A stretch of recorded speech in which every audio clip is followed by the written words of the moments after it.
రంగారెడ్డి జిల్లా ఇబ్రహీంపట్నం నియోజకవర్గ కేంద్రంలోని లయోలా స్కూల్ ప్రిన్సిపల్ అత్యాచార యత్నం చేశాడు, లైంగిక వేధింపులకు గురిచేశాడనే ఆరోపణలు వస్తున్నాయి. చదువు చెప్పి విద్యాబుద్ధులు నేర్పాల్సిన వాడే కామాంధుడుగా మారాడని ఆరోపిస్తున్నారు. సమాజంలో మంచి చెడులు చెప్పాల్సిన టీచర్ కామంతో విద్యార్థినిపై అత్యాచార యత్నానికి పాల్పడ్డాడు. గతంలోనూ తనపై పలు ఆరోపణలు ఉన్నాయని, విద్యార్థులను లోబర్చుకుని అత్యాచారం చేసినట్లుగా ఆరోపణలు వినిపిస్తున్నాయి. లోని దారుణ ఘటన చోటు చేసుకుంది. లయోలా స్కూల్ కి సంబంధించి ఒక విద్యార్థిని అత్యాచార యత్నానికి పాల్పడ్డాడు కీచక ప్రిన్సిపల్.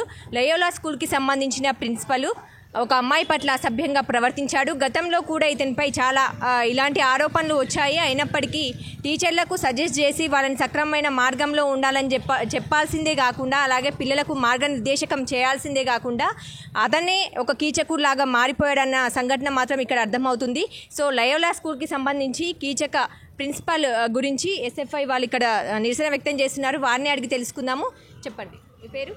నా పేరు శంకర్, ఎస్ఎఫ్ఐ రంగారెడ్డి జిల్లా కార్యదర్శిని. లయోలా స్కూల్లో జరిగినటువంటి ఘటన దుర్మార్గం. ఎందుకంటే ఈ సమాజానికి మార్గనిర్దేశం చేస్తూ విద్యాబుద్ధులు నేర్పాల్సినటువంటి ఒక ప్రధాన ఉపాధ్యాయుడు విద్యార్థినుల పట్ల అసభ్యంగా ప్రవర్తించడం దుర్మార్గం. ఇట్లాంటి ఘటనలు గతంలో కూడా జరిగినాయని చెప్పేసి పత్రికా ప్రకటనలో వచ్చిన పరిస్థితి ఉంది. ఇట్లాంటి ఘటనలు జరిగినప్పుడు గతంలో ఉన్నటువంటి ఎంఈఓ కానీ డిఈఓ కానీ ఈ స్కూల్ పట్ల అతని పట్ల తీసుకున్న చర్యలు ఏంటో నేటికి తెలియనటువంటి పరిస్థితి ఉంది. మళ్ళీ అదే పునరావృతమైన పరిస్థితి ఉంది.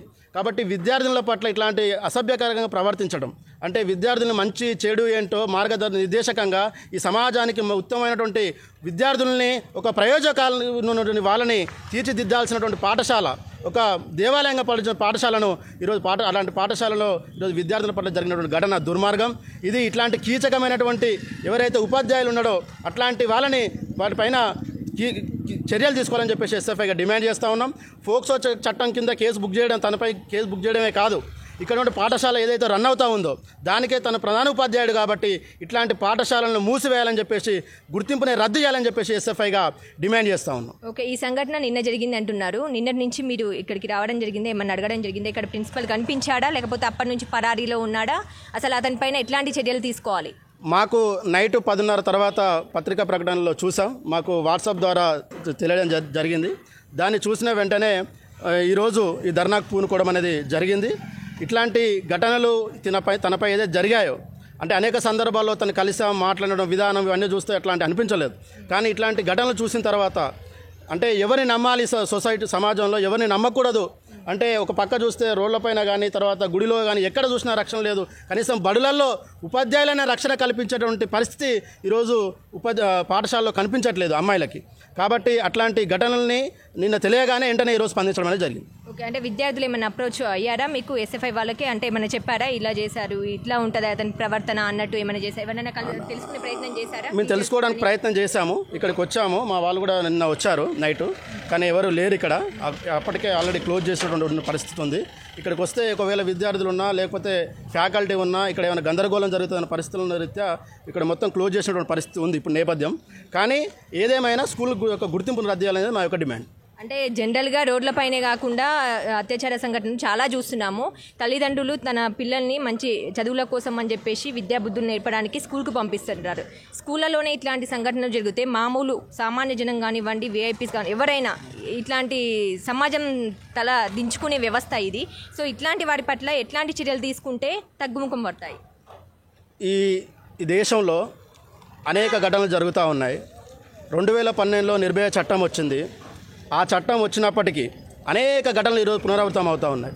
గతంలో 1 year బ్యాక్ ఎస్ఆర్డీజీ శంషాబాద్ రాజేంద్రనగర్లో జరిగింది స్కూల్లోనే. కాబట్టి ఇక్కడ ఘటన జరిగింది.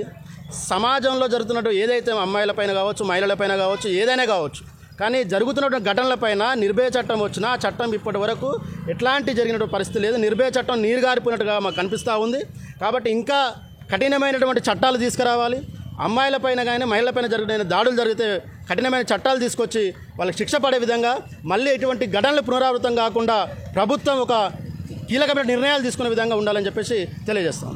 ఓకే, మీ ఎస్ఎఫ్ఐ టీం ఆధ్వర్యంలో ఎట్లాంటి చర్యలు తీసుకోబోతున్నారు? నెక్స్ట్ కలెక్టర్కి ఏమైనా వినతి పత్రం అందించే అవకాశాలు ఉన్నాయా? లేకపోతే ఇక్కడ స్థానిక ఏసీపీకి కానివ్వండి, ఈ పోలీసు నిఘా వర్గాలకు కానివ్వండి, వీళ్ళ గురించి డిఓ దృష్టికి కానివ్వండి, ఎట్లా తీసుకెళ్తారు ముందుకు? ఆల్రెడీ పోలీస్ పరిధిలో ఈ యొక్క సమాచారం ఉంది. ఆల్రెడీ ఫోక్సో కింద కేసు బుక్ చేశారు కాబట్టి మేము కలెక్టర్ గారిని కలవాలనుకుంటున్నాం.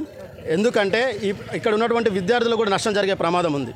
కాబట్టి ఈ యొక్క స్కూల్ను గుర్తింపు రద్దు చేస్తూ ఆ యొక్క విద్యార్థులకు న్యాయం చేకూరే విధంగా డిఈఓ గారు కావచ్చు, కలెక్టర్ గారు కావచ్చు అట్లాంటి నిర్ణయం తీసుకోవాలి. కాబట్టి వెంటనే కలెక్టర్ గారిని కూడా కలవడానికి సిద్ధంగా ఉన్నాం. ఓకే, చూశారు కదా, మాతృదేవోభవ, పితృదేవోభవ, ఆచార్య దేవోభవ అని ఈ 3 మాత్రం చిన్నప్పటి నుంచి పిల్లలకి నేర్పిస్తూనే ఉంటారు. ఇప్పటికి కూడా మనం చదువుకుంటూనే ఉంటాం బుక్స్లో చూసుకుంటే. సో చిన్న పిల్లలు ఎల్కేజీ యూకేజీ నుంచి మొదలు పెడితే కనుక 10th ఇంటర్మీడియట్ వరకు ఆడపిల్లలకి అసలు బయట రక్షణ అనేది కరువైందని చెప్పుకోవచ్చు. సో ఈ స్కూల్లో జరిగిన సంఘటన ప్రిన్సిపల్ అతనే ఇక్కడ వ్యవహారం మొత్తం నడిపించే వ్యక్తి అయ్యుండి కూడా ఆ బాలిక పైన ఇట్లాంటి దుర్మార్గానికి ఒడికట్టడం అనేది నిజంగా చాలా సిగ్గుచేటు. ఇటువంటి విషయాలపైన ప్రభుత్వం కానివ్వండి, చట్టాలు కానివ్వండి ప్రత్యేకమైన చర్యలు తీసుకుని ఆడపిల్లలకు రక్షణ కల్పించే దిశగా ఏర్పాట్లు చేయాలని కూడా కోరుతున్నారు. అలాగే ఈ స్కూలు లయోలా స్కూల్కి సంబంధించి ఈ గుర్తింపు కూడా రద్దు చేయాలని కూడా ఇక్కడ ఉన్నవారు తెలుపుతున్నారు.